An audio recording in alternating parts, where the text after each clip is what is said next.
getting themselves to the fight. Now we'll see a way to tell the difference between a Hornet and a Super Hornet.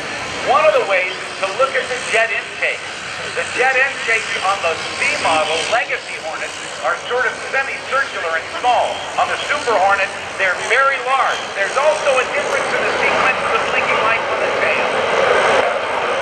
We've got two Hornets rolling right now from DFA 37 to Ragin Bulls. And you'll see that single flash.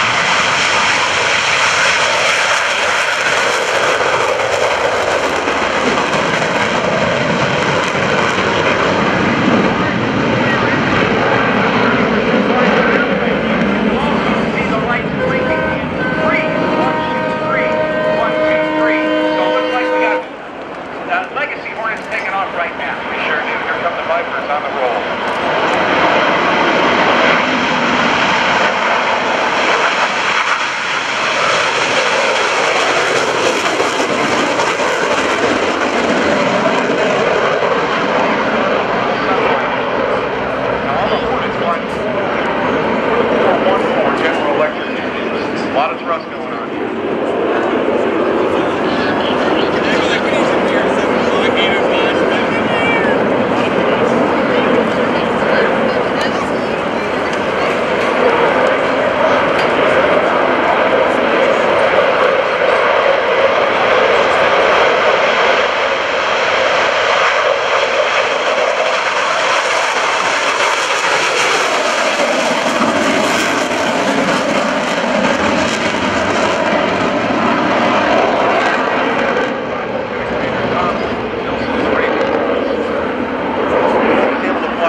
Pretty distinct fireworks overhead at night. Indeed.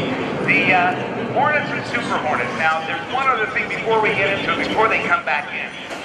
For a long time, I thought the Super Hornet always had two guys in it, or a guy.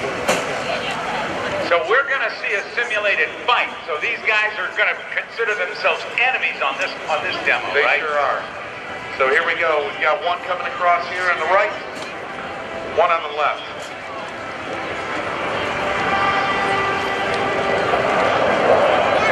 What's the closure rate here? About 1,000 miles an hour.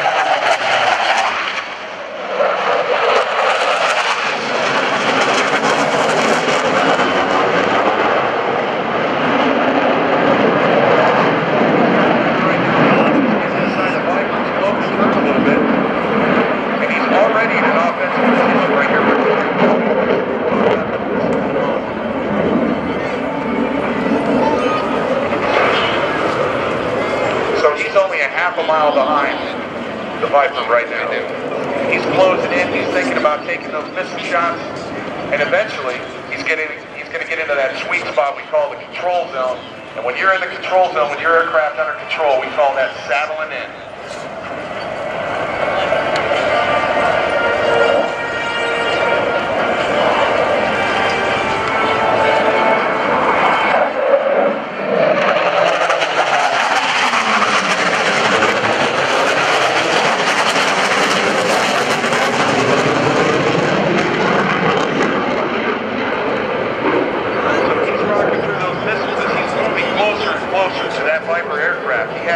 The AIM, we call Air Intercept Missile. AIM-120, which is our long missile, the Advanced Medium Range Air-to-Air Missile. AMRAAM. AMRAAM. It's a radar missile.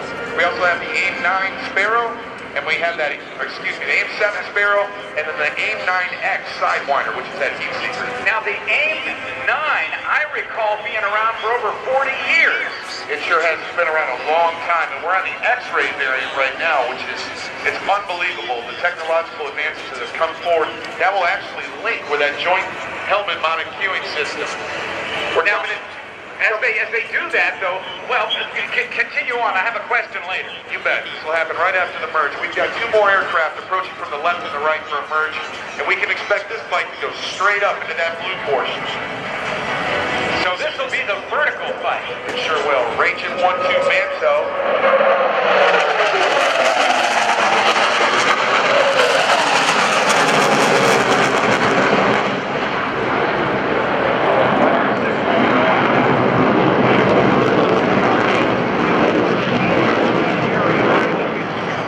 An 8-9 Sidewinder. Wouldn't it be a good idea for the aircraft being chased to get on afterburner to get away faster? One would think you'd want to run away, but remember that's a heat-seeking missile. If you go into afterburner, you're making your motors, your tailpipes even hotter. You're solving the solution for it. Oh, so the 8-9 gets that heat and says, oh, that's the real target. That's the real target. Now, is there something that they can use to confuse the missile? Absolutely. We've seen it in the movies where they spit out flares. They look like sparklers flying out the bottom of the aircraft. And as that technology advances with that 8-9, the missile is smarter than the pilot sometimes. It'll know the difference between a flare and that hot motor. Oh, he's in a great position, too. Just a couple thousand feet.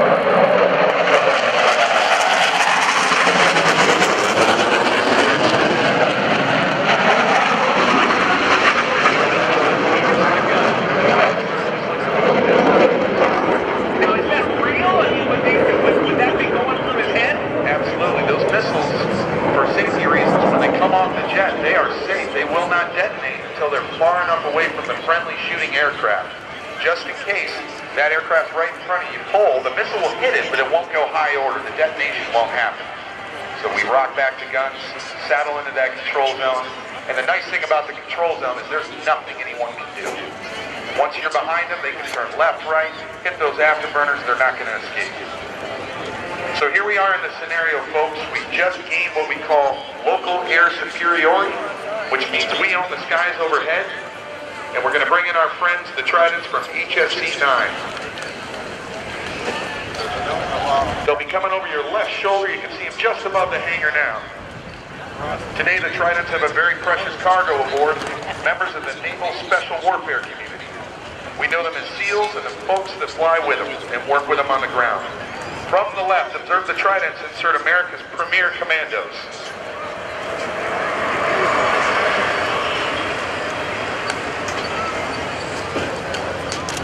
The Navy calls this the Seahawk. The Army calls it the Black Hawk.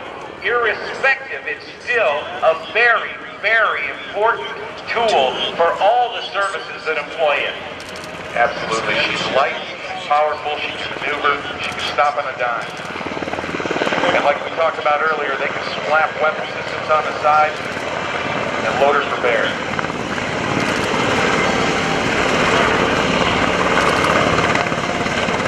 Now we've seen the capabilities of the new MV-22 Osprey, the Marine Corps' Osprey, that's combination helicopter and combination fixed-wing aircraft. But when it comes into the battle zone, it can't deliver troops as quickly as a helicopter can. No, it can't. It sure can't. These guys are quick and they're out. Okay, we're going to go hot mic here in just a moment. Actually, let's go hot mic now. We're going to hear the interaction between the Joint Tactical Air Controller, or JTAC, as he's talking to the aviators overhead. In front of has you loud and clear with 2x15 echoes, 10 miles from the ED, checking in as program 6 Mark 82. We are contact your LC standing by for tasking. First copy zone, we're three packs recovery element. We're moving to OP Alpha this time. Stay by 1. And that voice was who? That's the JTAC. He's calling in fire and he's linking the hip with... We're Houston contact at this time. Houston contact. Request to be there support. He's linked at the hip with that ground force commander. And looks like we're going to... We are pushing this time 10 miles from the ED. Standing by for mission. Copy. From our location, OP Alpha, about 200 meters to the to the west. We've got troops in the open. Okay, so I've been updated. The SEALs are coming in and they're going to grab a friendly package. The Alpha, we're looking 600 meters to the west. We can do level laydown, 2 by Mark 82. The level laydown? Sounds good. Request immediate strike. Bring the rain. Okay, what's the level laydown? The level laydown is a fast, low ingress. And the JTAC will be in heading 233 in approximately 30 seconds. Okay. 30 seconds. They're calling for bombs. We've got some simulated enemy combatants on the far side of the airfield, and they need to take those folks out so we can grab our friendly package today. It's a snatch and grab mission. 15 seconds. We should start to see them off to the right as they start to come over to the trees momentarily. And we're listening for something very important from that JTAC, the cleared hot call. The JTAC is looking at, he's going to look at where the nose of the aircraft is. Is it in fact pointing at the threat? Making sure they're in the good flight. We are visual friendly alley target in heading 230. Inferno flight cleared on. There it is. Those are the magic words. And I see the aircraft. Boy, they're coming fast. Fast and low, and they're going to have these bombs that will deploy fins or parachutes which slow them down, allowing them to fly through the frag as the bomb explodes behind.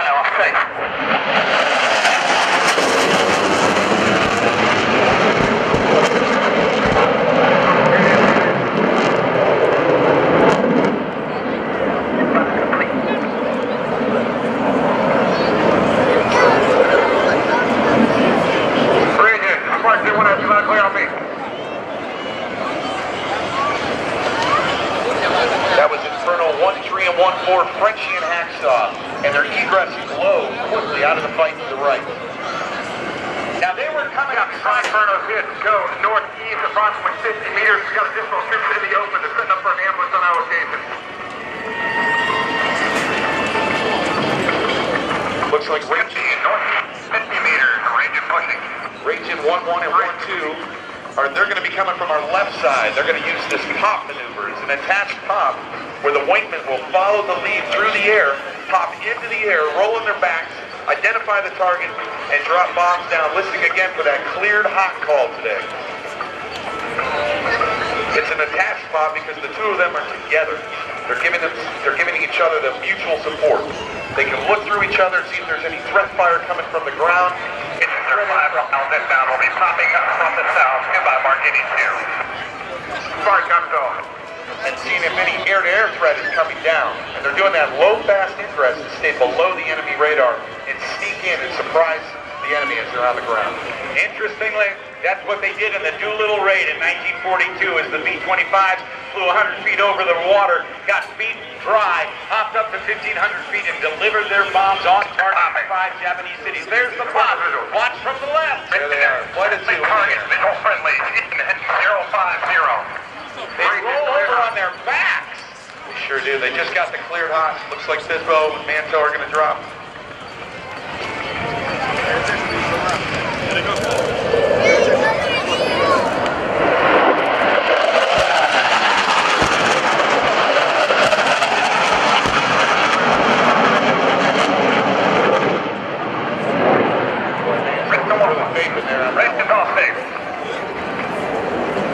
So they're going the speedy heat, they're down low, they're going to egress back down to our left. About an Inferno and contact region with 5 miles east. Oh boy, Inferno 1-3-1-4. Inferno 50 meters northeast of Ragin's hit. We got additional troops just like what's left of that last strike. They're trying to put up another attack. Inferno looking 50 meters northeast will be setting up for a mirror pop attack. 2 by Mark 82. Countdown through. What is the Mark 82? That's the bomb, right? It is. The Mark 82 is a 500-pound bomb. And again, we're going to have that fin assembly on it, so it'll slow down in flight once it's released. These fins pop open. Kind of like a parachute on the backside of Shockwave when she was slowing down on the runway. But today they're going to do the mirror pop, and that'll be Frenchie and Hacksaw. There they go. They're going in opposite directions. Attacking from multiple angles. In heading 233 visual, friendly standing target. Inferno, clear hot. That's the authorization to drop those bombs.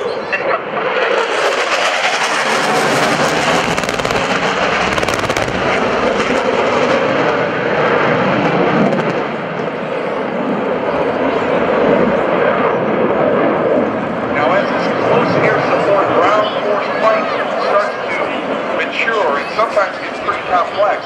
The JTACs and the aircrew in the air have to decide which weapons to use. That bomb might be too close to Everybody, we've got a couple other troops still in the open, still coming to the position on our side. We're coming with 20 Mike straight. So it looks like they're shifting over to the gun. And if we get the bombs lighting on too close to civilians or friendlies, they could be injured or killed by that frag. So we shrink down now to that 20mm bullet.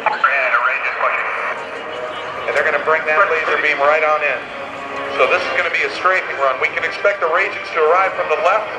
They'll overfly the target, re-verify that they have the friendly position, find the enemy position, and then they're going to set up for a left to right strafing run right over here. And they're using that Vulcan cannon. That's that 20mm 6-barrel Gatling cannon, which is inside the nose assembly of the F-18. She shoots at 6,000 rounds per minute. 6,000 rounds per minute. Here they go. I see them. Yep, they're coming up on the left. See them just northeast of the previous hit. The enemy northeast of the previous hit. Rangers breaking.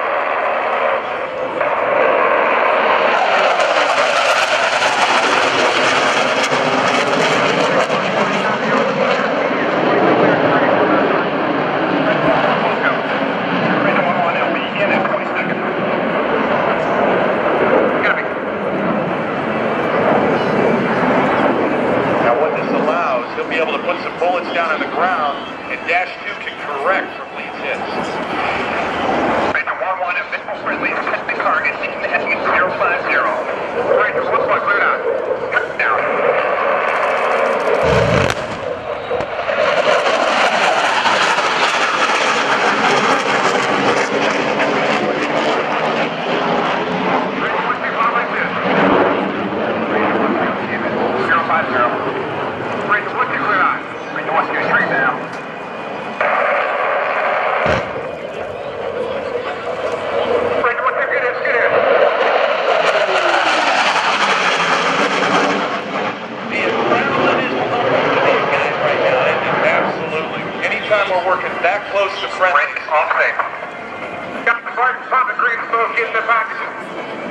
All right, Trident, they've caught the green smoke. They've taken out the enemy. It's now time to snatch a grab of that friendly package.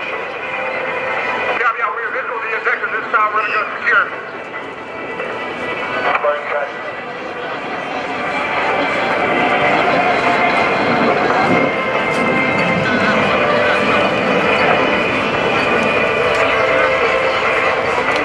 Now looking over your shoulder to the left. The helos are on their way back in to pick up the SEALs and the package that could have been a flyer, could have been other person of interest of high value that they had to retrieve and keep the enemy from getting. Absolutely. So here comes Trident 7 and 8. That green smoke marking the desired position or the LZ landing zone.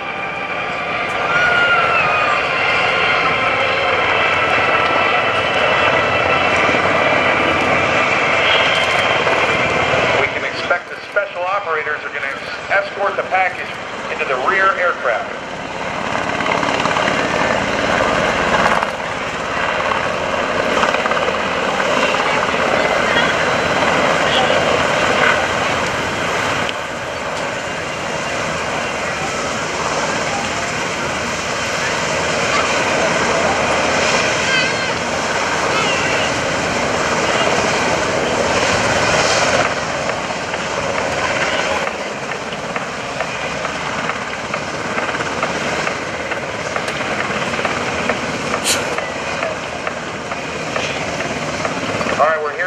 Other radio now, package secured.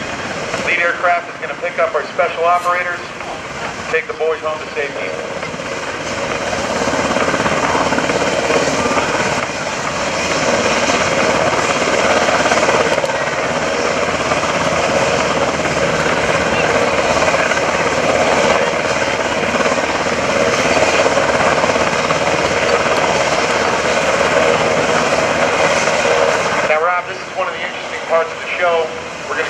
air-to-air refueling capabilities of the F-A-18, and that's all models. That's Alpha through Golf, even that Growler now. On the right side of the nose, a refueling probe will pop out. The red bar, and we're going to push it into a basket and try and get that fuel airborne. We need that fuel for those extended combat missions. We're in country for a long time. I've flown missions as long as 11 hours. That's, oh boy, pretty tight on the body in that small little office, but you got to get gas and you can't exactly pull over to a gas station. So what we do is we find those strategic tankers, the big tankers, airborne. However, in the carrier environment, for whatever reason, we may have a difficulty getting aboard the ship. That could be the pilot's having a bad night. We call that the night in the barrel. Or the deck is slowing down. There may be a malfunction on the flight deck. And we have tankers airborne all day and all night when we're landing and taking off from an aircraft carrier. Now, the United States Air Force does it with a very, very big airplane, one of two different airplanes. They've got the KC-135 Stratotanker and the KC-10, nicknamed the Gucci Jet, the extender. But they use a flying boom method. This is just a big hose and a basket. That's exactly right. And if you look in those giant tankers that the Air Force uses, they have a window in the back, and they have an operator who flies that boom into the fuel receptacle of the Air Force fighters. In the Navy, we don't have the ability to put a man or a woman inside the tail behind the F-A-18. So,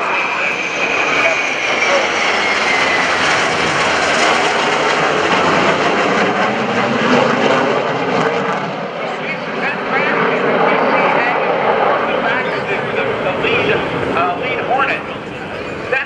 Is that about a 3 or 4 foot diameter basket? 3 feet, and it's a controlled crash. And as I tell the young guys when I'm teaching them how to tank, you want to hit that basket as fast as you would walk into a wall with your head down and your arms behind your head. Very controlled closure rate, because when the inside of that refueling store, it's going to take up the hose. If you hit it too hard, it'll send a wave of the hose forward. It'll hit the jet. The tanker jet will shake a little, and that hose is coming back. It's energy coming back. And if you hit it too hard, you can rip that probe off. Oh boy, that's a bad Navy day right there. It certainly is. People on board the carrier that already has a population of probably, what, 5,000 people sailing? Yes, sir. 5,000 plus. So our great nation was founded by people who were willing to fight and die for the beliefs and rights that our forefathers created, wrote on paper, and we cherish today. Our sailors, soldiers, airmen, Marines, and Coast Guardsmen put their lives on the line to defend those freedoms even today. They fight for our rights and for our brothers and sisters next to us. They fight others, they put others before themselves, and they protect those who cannot protect themselves or those who are not willing to.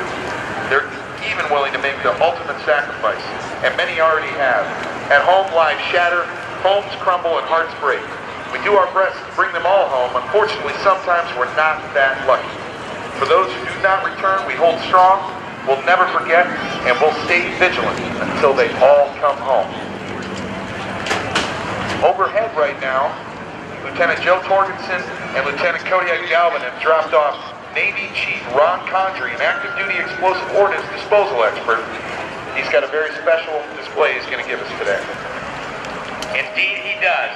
And it is going to be a way that we here today can honor the prisoners of war and those missing in action. The aircraft proceed into the distance and return to base. It's important that we remember and pause here to remember those that remained behind, that were captured as prisoners of war or were listed as missing in action. To each of them, we owe an unending debt of gratitude for the sacrifices they made, the pain they endured, and the hardships they suffered to ensure that the flame of freedom will never be extinguished. Back on Friday of this week, September 18th, it was National Prisoner of War Missing in Action Recognition Day. And the flag that you see right now high above you is the symbol of those brave Americans that were held captive or listed as missing in action. Every single day, each one of us is cognizant of the service and sacrifice of our POWs and those missing in action. Some of us more than others. But this is the weekend designated for all of us to gather and openly remember and pay tribute to these patriots. Americans in uniform today are inspired by the fierce resolve of generations of American POWs. We also draw inspiration from the bonds of camaraderie, compassion, and love that prompted our POWs to care for each other and sustain each other through their terrible, terrible months and years of hardship. The bonds are fundamental to the strength of the American military. They're fundamental to the strength of the American character. They underpin who we are in everything we do and everything we believe. We protect each other, and we vow to never leave a fellow service member behind.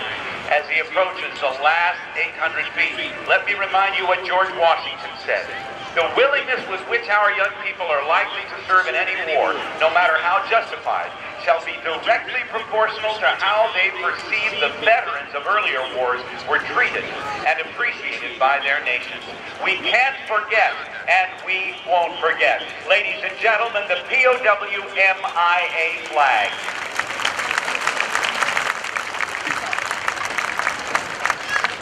See him coming from the left, just over the tree line now.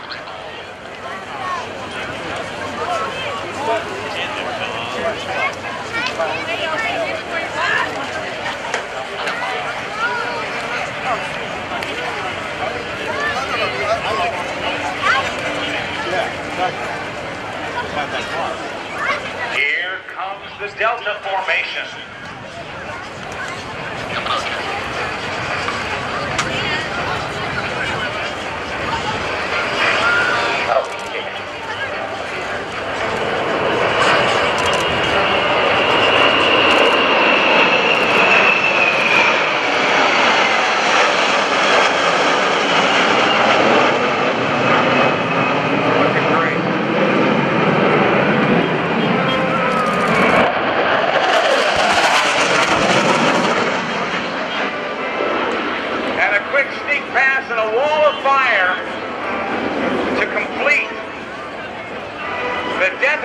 On the field. Absolutely.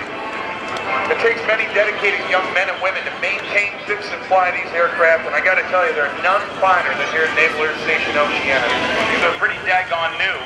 In the summer of 1999, the VFA 106 moved from Cecil Field to here at Oceana, Virginia. What's overhead? We've got a diamond formation coming in, led by Ragin 11. They're going to execute the carrier break. Sorry, we'll get back to the Gladiators in just a moment.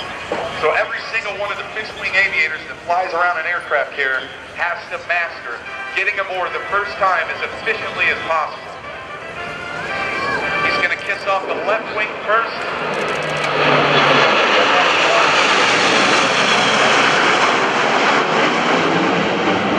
Ragin 11's going to break.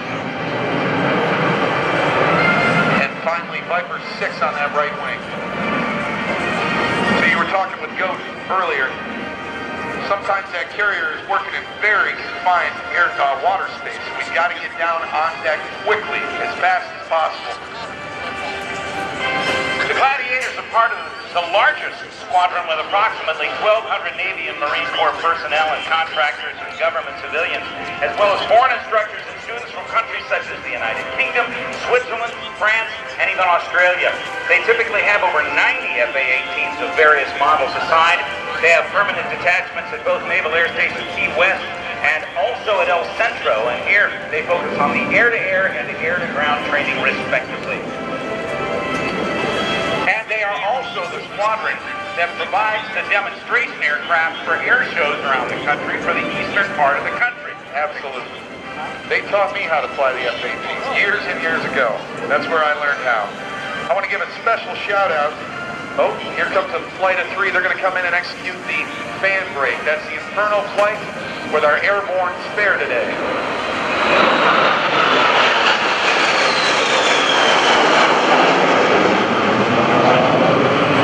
A few of our plane captains, the young men and women who launch our aircraft safely. On the beat, on the ship. Aviation instructor mechanic third class LVP from San Diego. Aviation electronics technician airman Dylan Nottingham from Clarksville, Tennessee. Aviation structural mechanic airman Marcus Ribbon from Orlando. And aviation structural mechanic airman Boucher and Hobbs. Hats off to those men and women. Looks like we have our final aircraft approaching the break. And as we see these aircraft land, this is what I was talking, or Goat was telling us about, that they can retrieve on a carrier one aircraft every 55 seconds. That's fast. Now here, there's a Hornet doing that. Fantastic. Again, take a look at the underneath the wings. You can tell the difference between a legacy Hornet, a C model, or the E model Super Hornet by the shape of the intake for those two engines.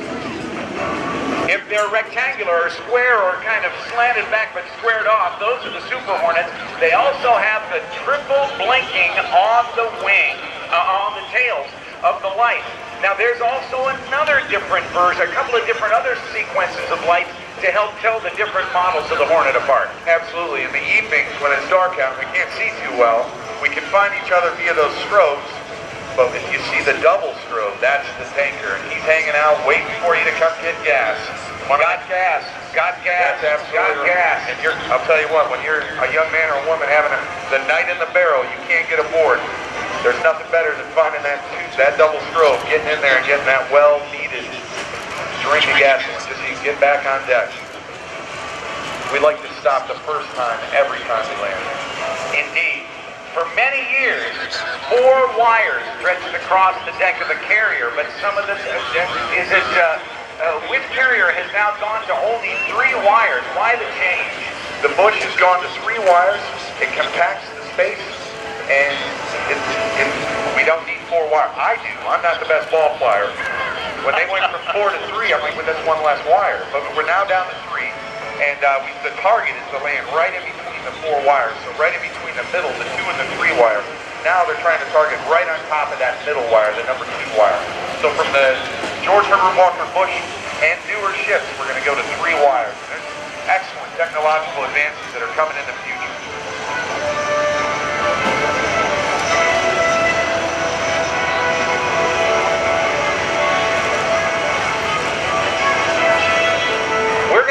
Opportunity to see every one of these aircraft taxi back. I think the boss is going to bring him down right in front of the Blue Angels so you can see and wave at these folks who are flying these Hornets today. And I guess the helos they're going to be headed back someplace else, right? They are. They've departed to the south. They're going to go out over the water, crest to the north, and drop those seals off up at their home base.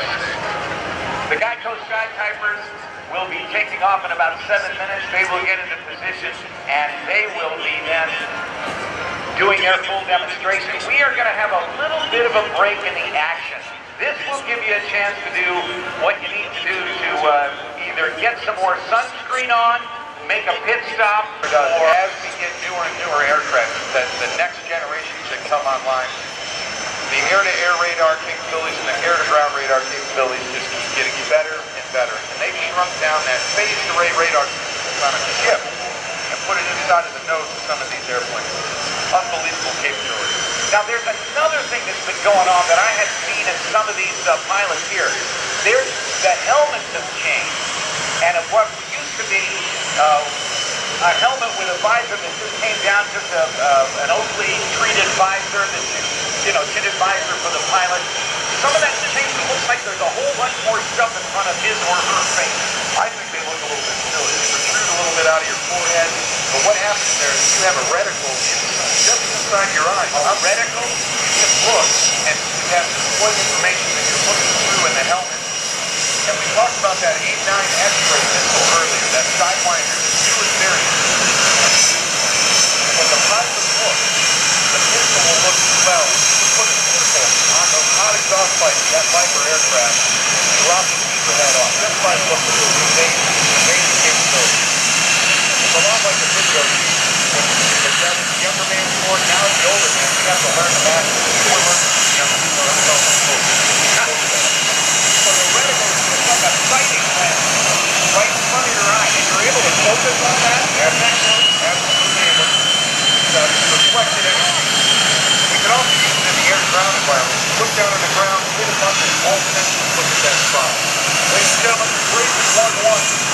Commander Brandon Bisco Scott, commanding officer of the pole, of Flight C.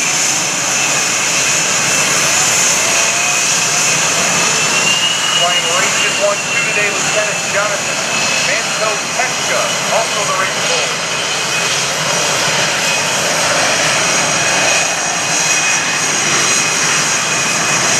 Once again, I love the smell of jet fuel in the afternoon. Got that nice short. What's that smell down in the crowd? Flying Viper 5, Lieutenant Commander Christie. Green tree. So far, all just standard legacy model Hornets.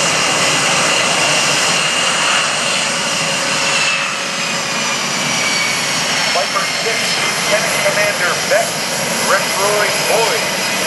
And these are the aggressors. The two that work as aggressors with a weird paint job and a red star.